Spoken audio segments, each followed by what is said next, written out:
好啦，咁回咗嗰位馬車兄嘅一段 video 啦。咁樣咧，當然就討論就不止於此嘅。點解咧？因為我哋就唔可以淨係將即係佢嗰個咁膠化嘅講法咧，就咁即係反駁佢一次咁算數喎。你唔可以咁樣嘅，我哋討論就係深入啲嘅。咁即係其實有幾個大嘅問題咧，其實係喺馬車兄或者係即係其他嘅人就係點樣睇呢個撞死狗，唔覺得係一個大問題嘅事。其實咁點解佢哋會覺得撞死狗或者撞死一啲可能有動物咁樣先算啦嚇？嗰一回事咧，其實有好關鍵嘅問題就係佢唔係佢哋冇愛心，而係佢哋會將一個嘅即係例如港鐵即係呢啲公共嘅交通服務各方面呢啲咁樣嘅嘢咧，就係覺得呢樣嘢好重要，要keep the city running，就要令到嗰個嘅城市係繼續即係可以好順暢咁樣去運行，呢個就係最大嘅目標啦。咁如果你有隻狗咁喺度，咁樣隻狗條命值錢啫嘛，係咪啊？咁香港人最中意講錢啦，咁即係你可以喺每一樣嘢擺一個嘅即係 price tag 喺度嘅話，咁樣你一隻流浪狗咁唔會叫價好貴啦，係咪？嗰可能啲流浪狗又可能會插垃圾影響衞生咁樣，佢哋即係呢啲狗呢啲咁樣仲要流浪添咁樣，咁就唔會對個社會嚟講有啲乜嘢嘅好處，所以咧即係從一個嘅功利主義角度底下嘅話咧，咁就呢隻狗死咗佢算超多啦。咁其實就係咁樣嘅，呢個好正常咧。大部分香港人就從功利主義嘅角度咧去睇有生命。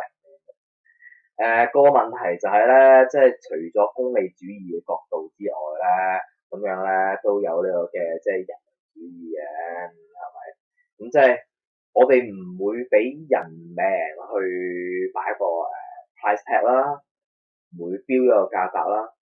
咁如果我哋個社會去發展到某個地步嘅話咧，我哋就唔會俾一個嘅生命俾一個 price tag 啦。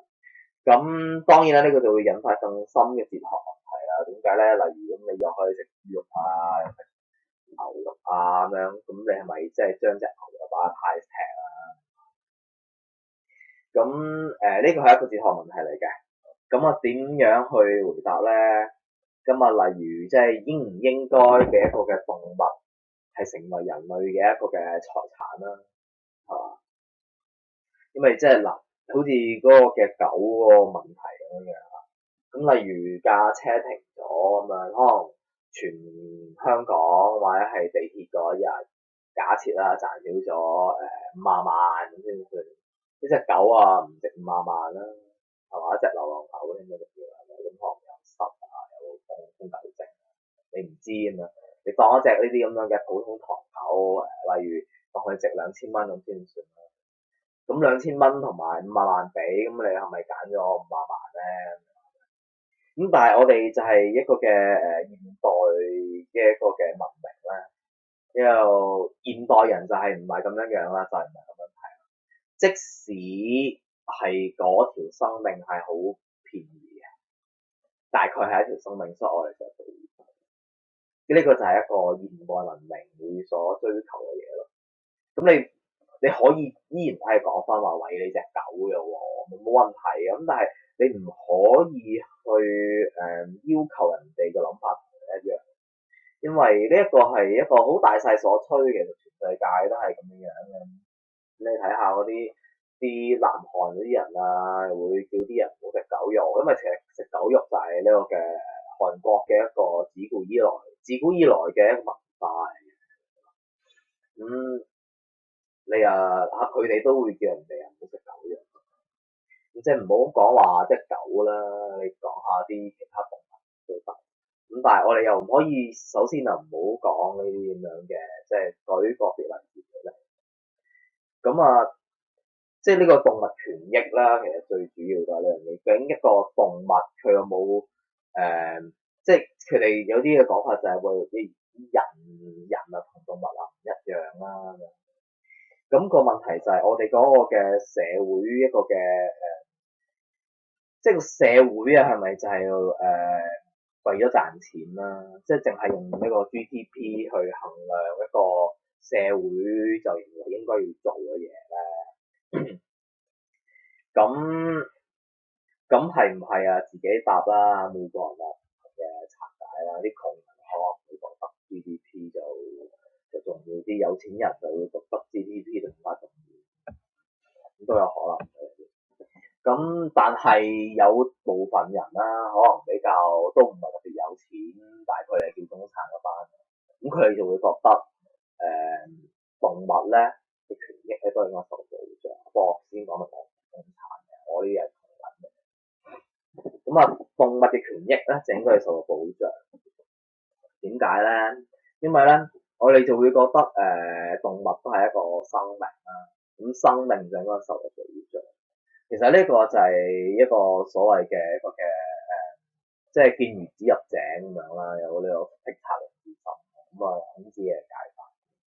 人就係有呢個嘅同理心啦，你見到佢即係受傷，其實你係可以 indifferent 呢樣嘢，可以漠視呢一樣。咁但係你見到你就會舒服咯，就係呢個好自然嘅一個反射，因為其實你係好驚下一次會遇到自己。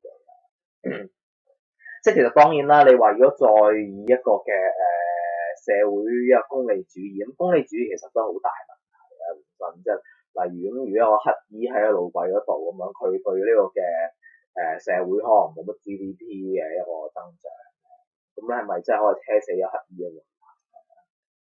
咁或者原來有個人係即係啲人話最中意啊嚇，而家啲咁嘅鬼本土嗰啲咁樣嘅乜鬼人啊，有個內地人咁先算啦嚇。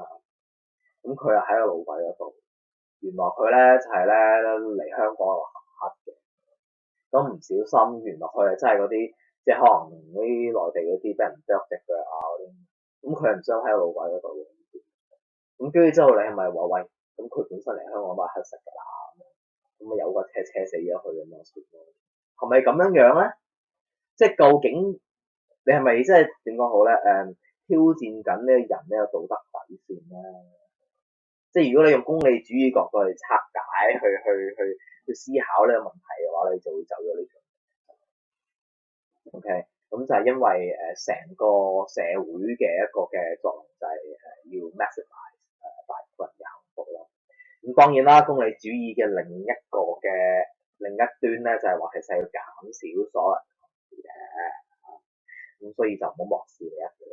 OK，咁啊減少所有人嘅痛苦嘅話咧，即係你角度出發嘅話咧，咁就係應該救一救。咁你至少你救一救上嚟嘅話咧，咁就唔會有千幾人走咗去示威啊，又講呢講路。咁只不過咧係可能有幾百人或者幾廿人喺度講，哎呀隻狗啊搞到阻住咗啊，咁啊冇咗唔知幾多錢啊，係咪啊？咁所以咧你話救隻狗出嚟公義唔公義咧？呢樣嘢咧就自己判斷啦，咁啊分析啊俾人哋。咁好啦，當然啦，我之前嗰段嘅 video 咧都有一個嘅 response 啦，都話過其實呢個即係眾生平等呢一個咧係一個哲學問題嚟嘅，呢個就唔容易拆解嘅。即係其實如果用呢個終極嘅一個眾生平等係點樣咧，就其實呢個人嘅本身 survival 都係有問題嘅，啲人就點樣存在嘅問題。即係你問一個問題咁樣咩係生命啊？係咪眾生平等？所有生命都係平等，應該受尊重，所有受保護。咁即係例如，如果有條絛蟲喺你個條腸嗰度，咁你係咪應該要保護佢咧？咁呢個都好深問題。咁係咪應該保護條絛蟲？咁假設咁樣，你話絛蟲咁唔好啦，點解？因為佢即係對人體有害啊，點啊？咁係咪我哋要揾啲嘢嚟養 Q 住條絛蟲咧？咁令到佢哋唔好絕種啊，各方面咁樣咧，咁或者係咪應該揾個辦法令到自己嘅免疫系統唔好咁強咁樣，唔好擋住啲菌啊，唔好擋住啲病毒啊，等嗰啲菌啊病毒都有機會可以生存咧，咁啊和平共存咁樣嚇，咪手牽手咪幾好咯。即係其實呢啲都係一個好深嘅哲學問題咧，人係咪應該 compromise 咗自己一個嘅 living standard 呢個嘅生存嘅環境啊，而去為咗其他動物，因為其實人同埋動物就係、咁，始終都有個即係有競爭嘅一個嘅喺度嘅存在啦。咁啊唔可以抹殺咧。咁到底係咪話即係眾生平等呢樣嘢係咪真係好嘅咧？好啊，personally 好壞。咁但係就係個社會上就係有人咁樣提啦，咁樣佢哋點講最後尾嘅問題啦。咁而你拋呢個眾生平等呢樣嘢出嚟嘅話，我又會問你，咁你會即係你食例如呢個嘅啲佛教又好點都好啲，即係所謂 vegetarian 啦，啲食素嗰啲人咧就話：哎呀，食啲動物啊唔好啊咁。即係其實你係蝦緊啲植物嘅啫喎，啲植物就唔係生命嚟啦，佢只不過唔喐，佢冇俾啲反應，佢俾咗反應你嚇，咁你又喺度，咁啊你又喺度話唔好食佢嘅喎。咁如果棵植物咁樣，你真係恰佢嘅啫，係咪先？佢唔識講嘢，俾唔到反應，你睇唔到咁樣。咁其實某程度上咧，呢個都好偽君子嘅，即係例如呢個君子遠庖廚啊，呢個乜鬼啊，孟子同阿梁惠王嗰啲，其實都好偽君子嘅。點解咧？就係話咁啊，你唔睇唔到咯，咁冇嘢咯，係嘛？君子遠庖廚啊嘛，係咪啊？咁你見到隻牛就話攞隻羊代替佢，因為你見到隻羊攞咩代替佢咧？攞隻雞啊嘛，你見到隻雞啊嘛，攞啲咩？攞隻青蛙，呢隻青蛙咁你又點咧？即係變咗，其實某程度上就係好會係一個up to 你一個嘅喜好，而唔係話實際嚟講緊係你可以喺邊度畫到一個圈。但係呢個就係個社會咯。即係如果你話講有絕對嘅一個從一個理性上或者從一個哲學思想上要畫一條線嘅話咧，其實我哋本身嘅存在就係唔 justify。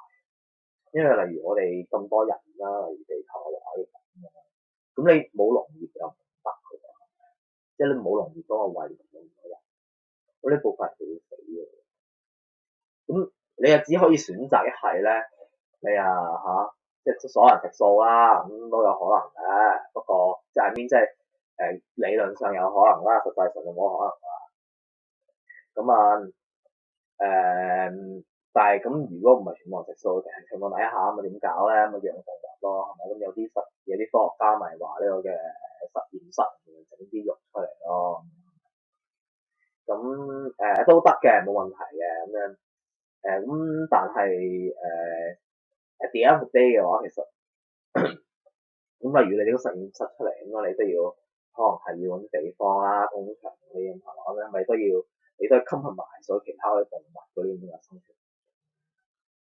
咁即係例如喺個沙漠嗰度咁樣，可能你整走咗蜥蜴啊嗰啲咁嘅生存環境，你可能剷走棵仙人掌，咁仙人掌都係生物，即係嚴格上嚟講係嘛？如果佢唔識喐，就話唔到俾你聽咁樣，你食佢，你又自己自我感覺良好咁。所以咧，即係如果話眾生平等呢樣嘢嘅話咧，其實呢個係有個問題，你自己嘅 existence 會唔會係對眾生嘅一個傷害？